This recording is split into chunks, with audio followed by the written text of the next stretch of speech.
প্রবল ঘূর্ণিঝড় রিমালের চোখ রাঙানি দেখছে উপকূলীয় জেলা বাগেরহাটের মানুষ। এরই মধ্যে বাড়তে শুরু করেছে ওই জেলার নদ নদীর পানি। রোববার দুপুরের পর জোয়ারের পানি ঢুকতে শুরু করে পানির তোড়ে কোথাও কোথাও ভেঙে গেছে বাঁধ, ফলে প্লাবিত হচ্ছে নিম্নাঞ্চল আর লোকালয়।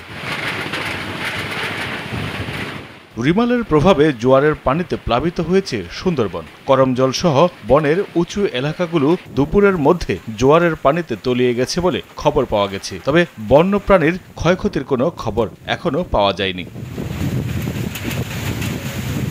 পানি উন্নয়ন বোর্ড পাউবো জানিয়েছে, জেলার নদ নদীর পানি সর্বোচ্চ 5 ফুট পর্যন্ত বৃদ্ধি পেয়েছে। রিমালের অগ্রভাগ উপকূলে আঘাত হেনেছে বলে খবর পাওয়া গেছে, ফলে উপকূলীয় জেলাগুলোতে দমকা বাতাস ও বৃষ্টি ঝরতে শুরু করেছে। এসব এলাকায় সাগর ও নদী আগ্রাসী রূপ নিয়েছে।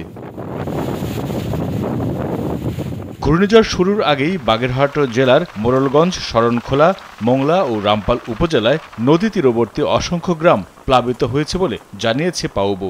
দড়াটানা নদীর তীরবর্তী এলাকায় 1.5 শতাধিক পরিবারের বাড়িতে পানি ঢুকে পড়েছে বলেও জানা গেছে। পানি উন্নয়ন বোর্ডের সূত্রে জানা গেছে, ঘূর্ণিঝড়ের প্রভাবে বাগেরহাটের প্রধান নদ নদীর পানি দুপুরের পর থেকেই বিপদসীমার উপর দিয়ে প্রবাহিত হচ্ছিল। সন্ধ্যার পর থেকে ঝুঁকি আরও বেড়েছে। সবচেয়ে বেশি পানি বেড়েছে মোংলার পশুর নদে, যেখানে দুপুরে বিপদসীমার 5 ফুট উপর দিয়ে পানি প্রবাহিত হয়েছে। সন্ধ্যায় তার উচ্চতা আরও বেড়েছে। বলেশ্বর ও ভৈরব নদে বিপদসীমার 2 থেকে 3 ফুট উপর দিয়ে পানি প্রবাহিত হচ্ছে। উপকূলের বাসিন্দারা রিমাল আতঙ্কে থাকলেও ঘরবাড়ি ছেড়ে নিরাপদ আশ্রয়কেন্দ্রে যেতে চাইছে না। এখনও বাড়িতে অপেক্ষা করছে সাতক্ষীরার শ্যামনগর উপকূল এলাকার লোকজন। তাদের দাবি, বাড়িঘর ছেড়ে গেলে ঘরের জিনিসপত্র চুরি কিংবা হারিয়ে যাওয়ার সম্ভাবনা থাকে, আর তাই জীবনের ঝুঁকি নিয়ে যার যার বাড়িতে অবস্থান করছে উপকূলের বাসিন্দারা।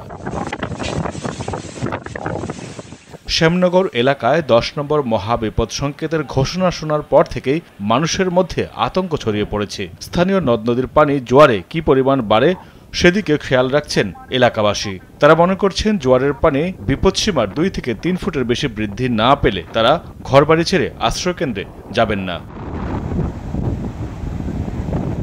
সুন্দরবন সংলগ্ন শ্যামনগর উপজেলার গাবুরা, পদ্মপুকুর, বুড়িগোয়ালিনী, মুন্সীগঞ্জ, রমজাননগর, কৈখালী, আটুলিয়া ও কাশিমারি ইউনিয়নের খুলপটুয়া নদী ও কপোতাক্ষ নদের পাশে অবস্থিত।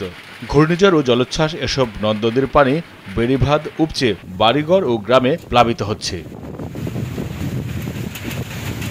মাইদুর রহমান রুবেল, কালবেলা।